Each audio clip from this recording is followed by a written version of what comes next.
Let's go back to Tallahassee and bring in Court TV legal correspondent Julia Janae. They are at the lunch break there. We're a little bit behind because we were watching the Caitlin Armstrong opening statements out of Texas this morning, Julia. So fill us in. Lunch break now. A lot of recordings today, I guess. A lot of recordings for this jury to take in. The lead FBI agent who's been on the stand now, second day in a row, he's already been recalled, but he is one of the lengthiest witnesses that the state is going to call. And he said that they intercepted thousands of calls from Charlie Adelson, the Adelson family, Katherine Magbanua, all of those calls back and forth.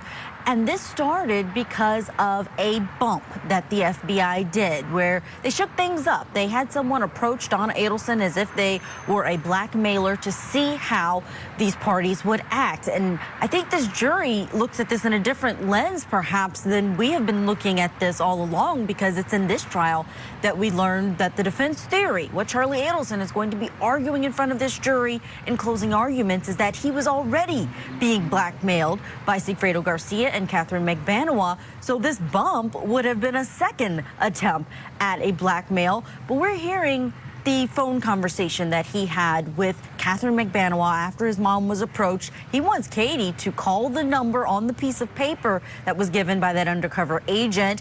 Here's how things seem to heat up between them. If someone's messing with you, they're messing with me. If someone's messing with me, they're messing with you. It's one and the same.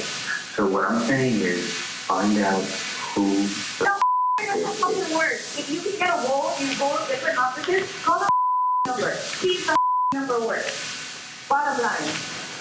Because I find myself and that not work. Please call them, find out who the is now. Trust me on this. Find out who the it is. Get a number, listen to me, and get a number and something over the stage because there were other people. Now, throughout that call, Charlie Adelson is asking Katherine Magbanua to handle really the dirty work of this, figure out who might be trying to blackmail them and fix it. She at one point says that if it's not the FBI, we should just go to the FBI. She was really upset. She didn't really mean that. But here's a look at Charlie Adelson today. Ted, he's been looking a bit more tired than other days. There's sometimes when he's just blinking away. He seems to be a little bit more just tired, exhausted from this process. But overall, he is very much expressionful rather to this jury. He's not stoic by any means. They look over at him and they can see him reacting to what is being played. What can the jury pick up all of the calls? I know they have transcripts. It's hard for us to hear the, we're getting the gist of these calls as we're listening to them. How about the jury? It's difficult to hear in the courtroom, especially every word. And you can make out Charlie Adelson's voice a lot better than usually who he's talking to. So Donna Adelson sometimes, Katherine Magbanua, their voices are a bit low. That portion that we selected really sounded the best inside of the courtroom. But they do have headphones. They do lean in so that they can really hear what's going on.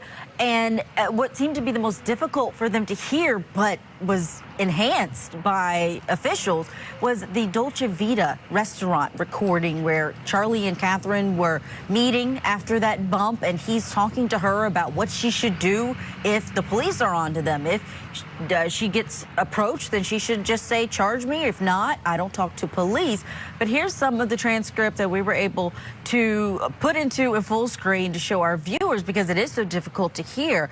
But they're talking about whether or not this is an officer or whether or not this may be someone, a gang member who's trying to blackmail them. And he says, I'm going to start carrying one on my back. He's talking about a weapon, like, the holster that fits on your back. If someone comes up to me, they'd better be ready to shoot because I'm going to shoot them.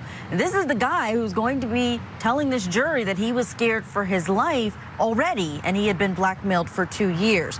He also mentions how Katherine Magbanua shouldn't be worried. She shouldn't be concerned because there's not enough evidence that the officials have to charge her.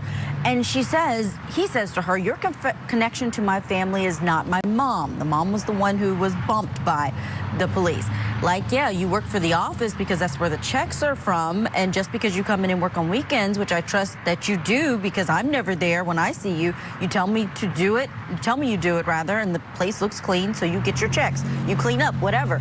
So, Ted, when you hear things like that in the recording, it almost seems like he must know that he is being recorded because he's making sure to emphasize that she's not just getting checks from their family, she's getting them because she's cleaning. But of course the defense will likely say she is cleaning. She is coming in on the weekends. If she's not, then that's because she's a liar. And, well, the jury's already gotten their Magbanua sample of lies during her testimony. What the state winding down, what's left? Who haven't we heard from yet? Yeah, we think we might hear the state rest today or tomorrow. And if the defense doesn't put on a case, we could be in closings tomorrow. So it seems to be rapidly moving. We have not heard from Rob Adelson. He was on the state's witness list. He's the estranged brother of Wendi and Charlie, son of Harvey and Donna.